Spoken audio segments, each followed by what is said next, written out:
I met Nathan at a friend's engagement party. He was funny, charming, and made me feel seen in a way I hadn't felt in years. After a string of bad relationships, I thought I'd finally found someone who understood me.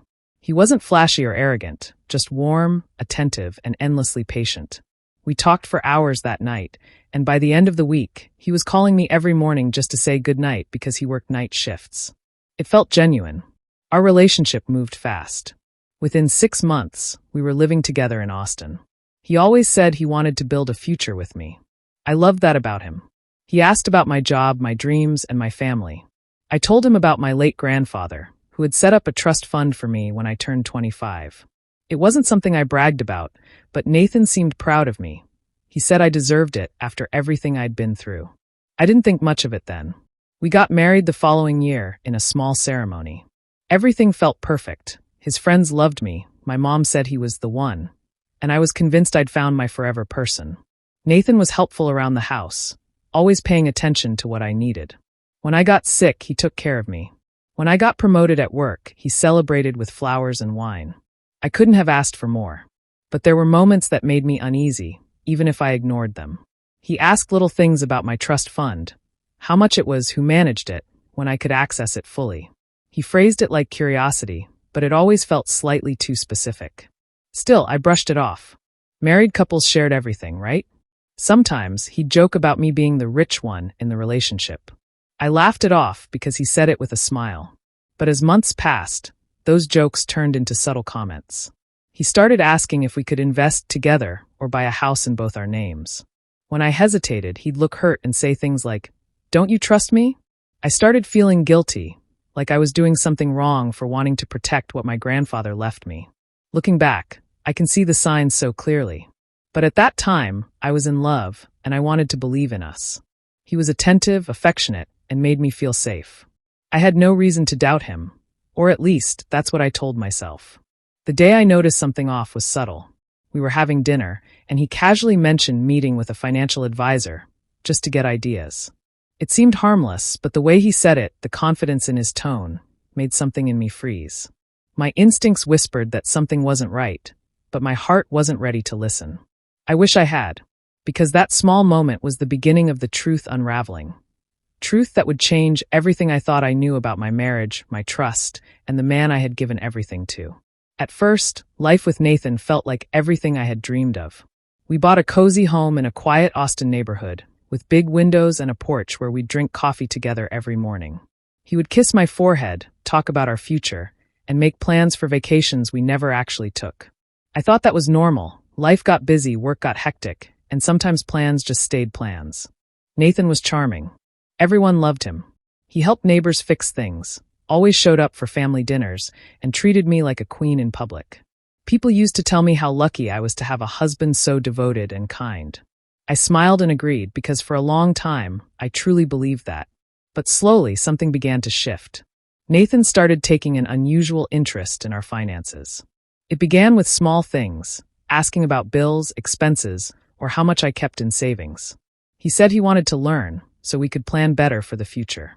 It sounded reasonable, even caring. I wanted us to be a team, so I didn't think twice. Then came the suggestion that we merge our accounts. "It's just easier," he said. "We're married now. What's yours is mine, and what's mine is yours." His tone was soft but firm, almost rehearsed. I hesitated, explaining that I preferred keeping some things separate, especially since my trust fund wasn't part of our day-to-day life. His smile faded for a second, just a flicker, but enough for me to notice. After that, the guilt trips started in subtle ways. He'd say, "It's weird that you don't trust me," or, "You know I'd never do anything to hurt you." He said it with a calm voice, never angry, but there was weight in those words. I began to feel cornered, like refusing made me a bad wife. Nathan also started managing more decisions without asking. He would transfer small amounts from our shared expenses account to his personal one, saying he needed to pay a bill or handle something urgent. I didn't question it much then, but I noticed the pattern. Every few weeks, a little more would disappear, and his explanations always sounded just convincing enough. The warmth in our home started to cool. Conversations that once felt loving turned tense. He began checking the mail before I got home and often hid his phone when I walked into the room. When I asked what he was doing, he'd laugh it off or change the subject. The biggest red flag came one night when he brought up my trust fund again. He said, "Why let that money sit there doing nothing? We could use it to build something together." His words sounded like teamwork, but something in his eyes told a different story. It wasn't about us, it was about him. That night, I lay awake staring at the ceiling, a quiet voice in my mind asking questions I wasn't ready to answer. Something inside me knew my perfect marriage wasn't what it seemed. I just didn't know how deep the cracks already ran.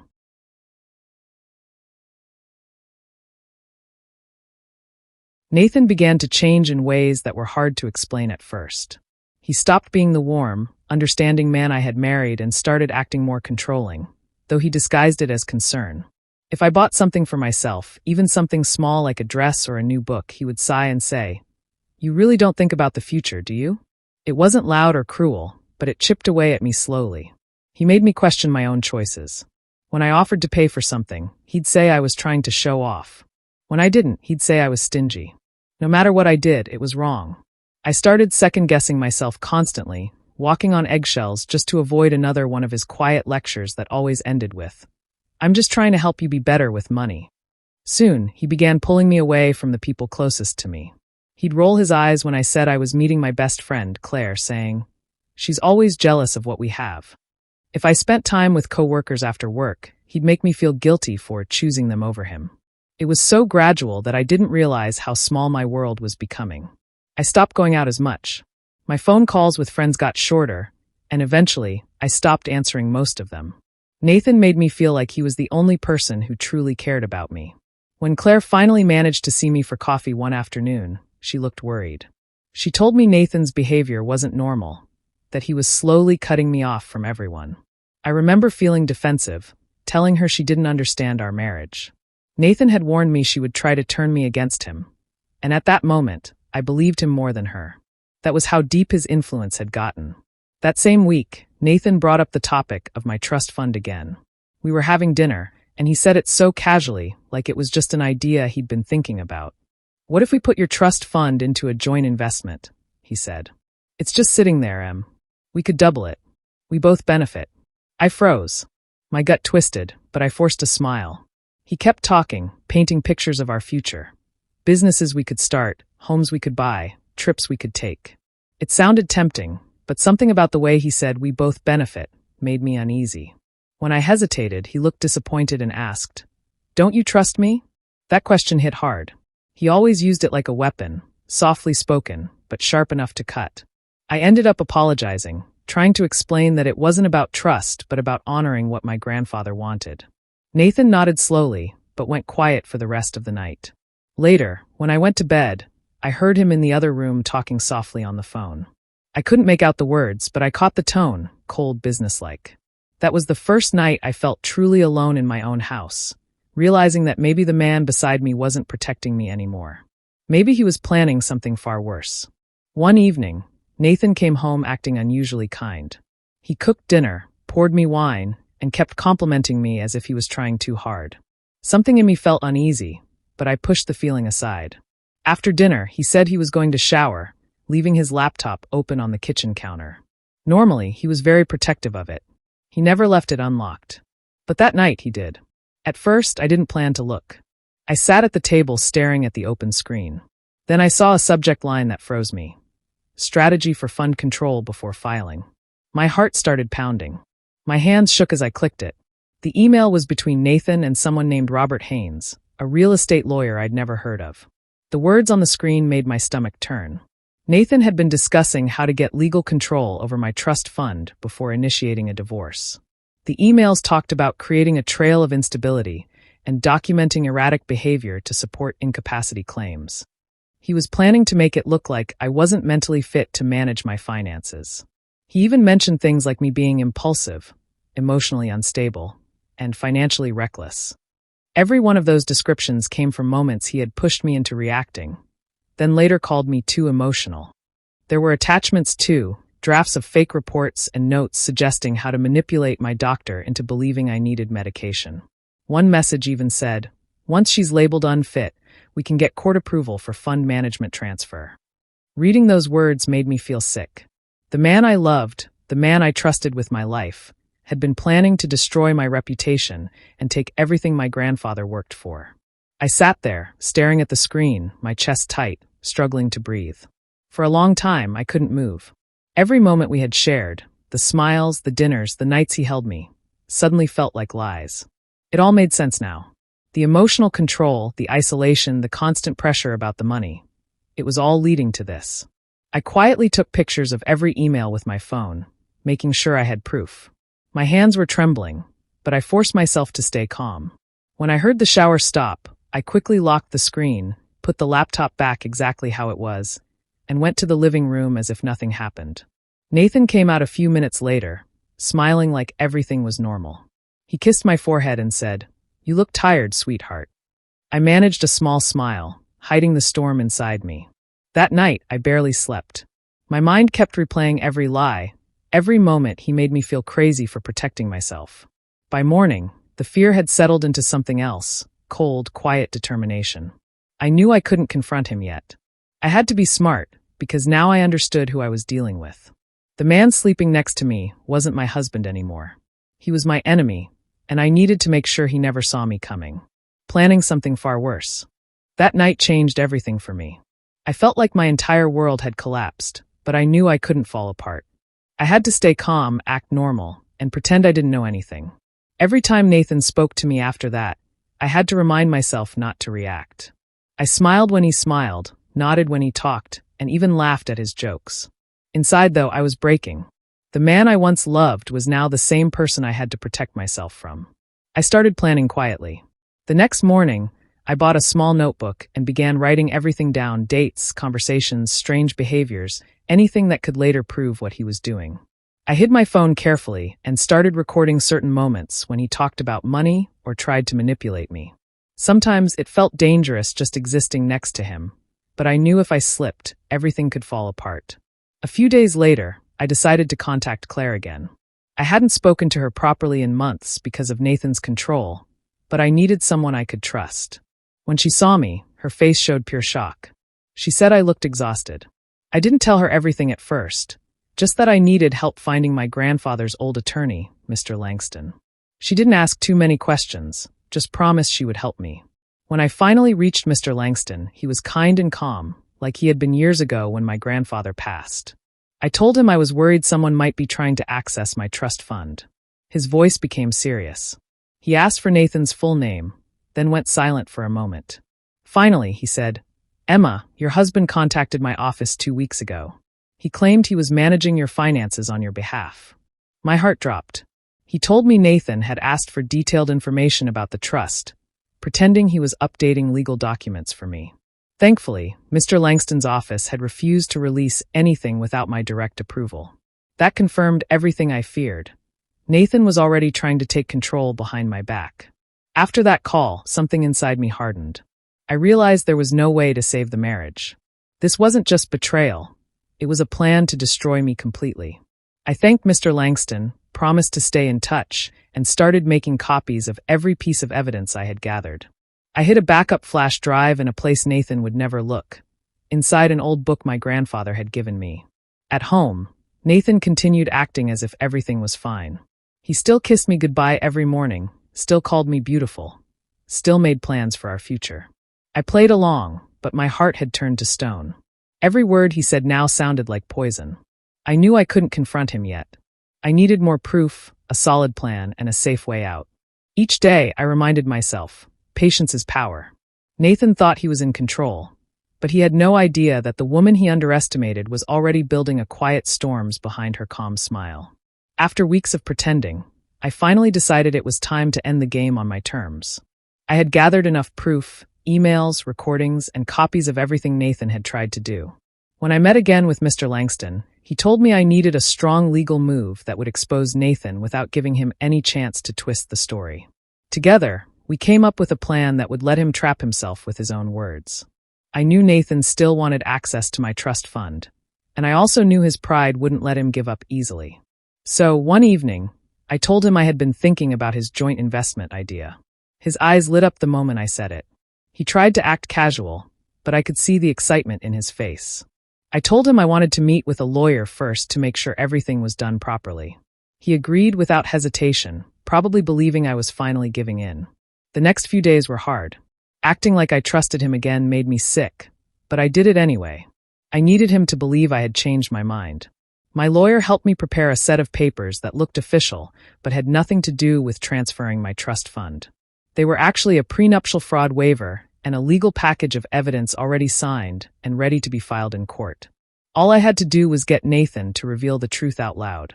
On the day of the meeting, I wore a small recording device hidden under my blouse. It was my only chance to capture his real intentions. We met at a quiet conference room downtown. Nathan walked in smiling, acting confident, shaking hands with my lawyer like everything was going according to his plan. He didn't notice anything unusual. We sat down, and he began talking about how this investment would secure our future. My lawyer played along, asking simple questions that guided the conversation. Then Nathan said the words that changed everything. "Look," he said, leaning back in his chair.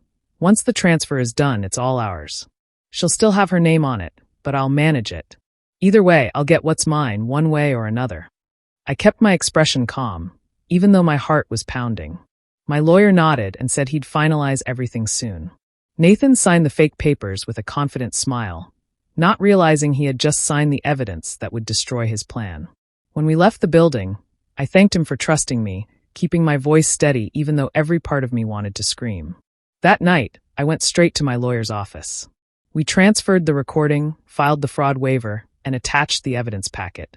Nathan had no idea that by morning, everything he'd built on lies would begin to crumble. For the first time in months, I felt calm. The fear that had followed me every day was replaced by quiet power. He thought he was winning, but he had just walked straight into the trap I set for him. Storm behind her calm. Smile. Smile.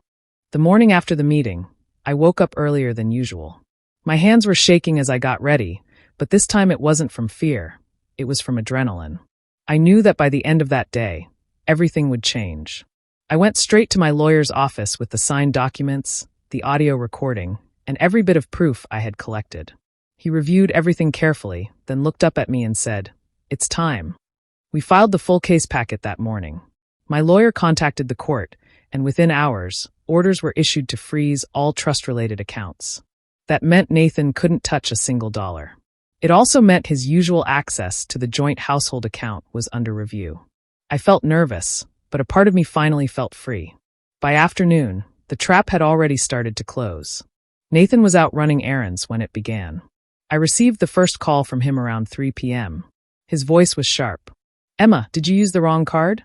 None of mine are working." I told him calmly that I didn't know and that maybe the bank system was down. He cursed under his breath and hung up. An hour later, he stormed into the house, red-faced and angry. He threw his keys on the counter and shouted, "What the hell did you do? They said the accounts are frozen." I stayed seated at the kitchen table, pretending to be confused. "I'm not sure what's going on, Nathan," I said softly. "Maybe you should call the bank again." He paced the floor, muttering to himself. "You ruined everything," he finally shouted, slamming his hand against the counter. "Everything I worked for." That sentence told me more than he realized. It wasn't about us. It was about him and his plan falling apart. I looked at him and said quietly, "I think you should leave." He froze, not expecting that reaction. "What?" he asked, his voice shaking between anger and disbelief. I stood up slowly, keeping my voice steady. "I know everything, Nathan. The emails, the lawyer, the plan to make me look unstable. It's over." For a few seconds, he just stared at me. Then his face went pale. "You don't know what you're talking about," he said weakly. But the way he said it, the sudden fear in his eyes, told me he knew I had him. He grabbed his coat and stormed out without another word. The moment the door closed, I let out a long breath. My lawyer called later that evening to confirm the fraud and coercion charges were filed. The evidence, including the audio recording, was already with the authorities. Everything Nathan had said during that meeting would now be used against him. Within days, the legal papers were served. Nathan tried calling, texting, even showing up at my office, but I didn't answer or see him. My lawyer made sure all communication went through official channels. For the first time since this nightmare began, I slept peacefully. The man who tried to take everything from me had just lost the one thing he thought he controlled: me. The days that followed were quiet but heavy. Nathan tried to fight back at first, refusing to believe he had lost control. He hired a lawyer and claimed that I had been mentally unstable, saying he was only trying to protect me. It was almost unbelievable how easily he twisted everything. He tried to play the victim, saying I had set him up, that I was paranoid, and that I'd misunderstood his intentions. But the truth has a way of surfacing, especially when it's recorded. The moment my lawyer handed over the audio file, everything changed. The recording clearly captured Nathan admitting that he planned to take control of my trust fund and saying he would get what's mine, one way or another. Hearing his own voice made it impossible for him to deny what he'd done. The emails, the fake legal drafts, and the messages to the real estate lawyer all backed it up. His entire story crumbled in a matter of days. Nathan's lawyer tried to defend him at first, but once he saw the forged documents Nathan had created, he withdrew from the case completely. The forgeries were enough to put Nathan in serious legal trouble. It turned out he had even tried to use a falsified medical note about me, one he never thought would be traced back to him. But the investigators found everything. Each lie connected to another, forming a full picture of what he had planned. In court, Nathan looked nothing like the confident man I had once known. He avoided my eyes and barely spoke. His claims about me being unstable backfired completely when the judge heard the recordings of him gaslighting and belittling me. The calm tone in his voice as he manipulated me said everything. The courtroom was silent as the judge played that clip. I sat there quietly, my hands folded in my lap, letting the truth speak for itself. After the evidence was presented, it was clear he had no case. His reputation in the community fell apart almost overnight. The people who once saw him as charming and kind now saw him for what he truly was, a liar and a fraud. The business partners he had bragged about cut ties with him. His social circle vanished. Through it all, I kept my silence. I didn't argue, didn't post anything, didn't try to defend myself publicly. My calmness became my strength. Every time I appeared in court or spoke with my lawyer, I stayed composed. That quiet confidence unsettled Nathan more than anything I could have said. When it was finally over, I walked out of that courtroom free. I didn't cry or shout. I just took a deep breath and let the weight of it all lift off me. Nathan had tried to break me, to take everything I owned, but instead, he lost everything that mattered to him. I learned that sometimes revenge doesn't come from anger or loud words. It comes from silence, from patience, and from knowing when to let the truth do all the talking. Months passed before the court finally gave its decision. Emma sat quietly in the courtroom, her hands resting on her lap, listening as the judge read the verdict. Nathan was found guilty of attempted financial fraud and defamation. Every lie he had told, every forged document, and every cruel manipulation had finally caught up with him. The judge's words felt like the closing of a long, painful chapter. Nathan's face was pale and expressionless. He tried to speak, but his lawyer stopped him. There was nothing left to say.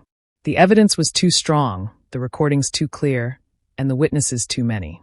His attempt to destroy Emma's name and take her money had turned into his own downfall. Emma kept her trust fund completely intact.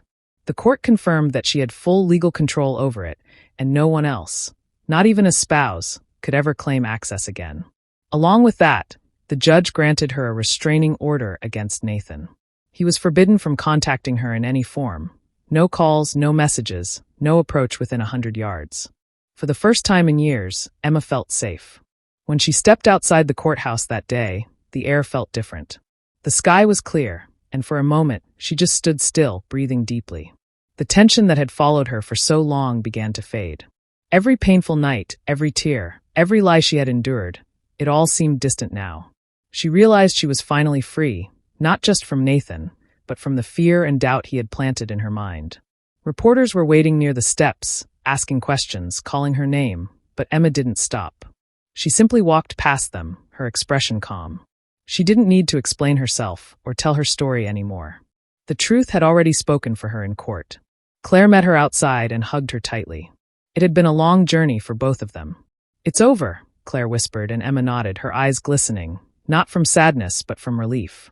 That evening, Emma sat alone in her living room. The house was quiet, filled with peace instead of tension.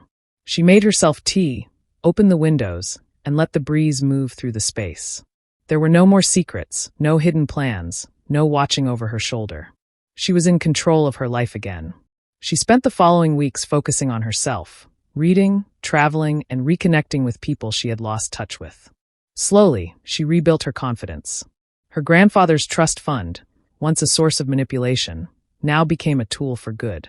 Emma began donating to charities and funding programs for women facing financial abuse. Every step forward reminded her of how far she had come. She no longer needed revenge or validation, just peace. As she looked out at the sunset one evening, she smiled quietly. The storm had passed. Her freedom wasn't loud or dramatic. It was calm, steady, and entirely hers. After the court case ended, Emma decided she needed a completely new beginning. She packed up her belongings, sold the house in Austin, and moved to a small coastal town in Oregon. The town was quiet, filled with the sound of waves and the smell of salt in the air. For the first time in a long while, she woke up without anxiety sitting on her chest. She could finally breathe. Her new home was a small cottage near the water. Every morning, she made coffee and sat on the porch, watching the sun rise over the ocean. The waves came and went steady and calm, just like the peace she had been searching for. She didn't need fancy things or noise anymore. What she needed was clarity, and she finally had it. Days passed quietly. Emma started working remotely again, slowly rebuilding her professional life. She met kind neighbors who didn't ask too many questions, who saw her simply as Emma, the woman who loved books, sunsets, and morning walks on the beach. There was freedom in anonymity. In those still moments, Emma often found herself thinking back, not with anger, but with understanding. She realized that love should never come with conditions, control, or fear. What Nathan had called love was never truly love. It was a transaction, an act built on greed and manipulation. She saw now how easily kindness can be mistaken for weakness, and how trust can be used as a weapon by the wrong person. One morning, as she stood by the window with her coffee, the sun slowly rising over the horizon, she whispered to herself, "He thought he was playing me." But he underestimated the woman who learned to play smarter. It wasn't a statement of pride or revenge, it was truth. She had survived not by fighting louder, but by thinking wiser, by staying calm when he expected her to break. Her story didn't end with revenge or victory, it ended with peace. Emma started writing in a journal again, something she had stopped years ago. Her entries weren't about pain anymore, but about lessons on strength, self-worth, and boundaries. She wanted to remind herself that the person she became was not the same woman Nathan tried to control. Sometimes she received letters from women who had gone through similar experiences, women who found courage in her quiet strength. Emma always replied, gently reminding them that it's never foolish to love, but it's dangerous to forget yourself in the process. She often walked along the beach in the evenings, the cool breeze brushing against her face. The water shimmered under the soft light, endless and peaceful. She realized that her heart, though bruised, was still capable of love, but this time, love for herself. Her story became a silent reminder, not just for others, but for herself. Never let anyone weaponize your heart, and never let your trust be used against you. True peace, she learned, doesn't come from what you win or lose. It comes from knowing who you are when the storm is over.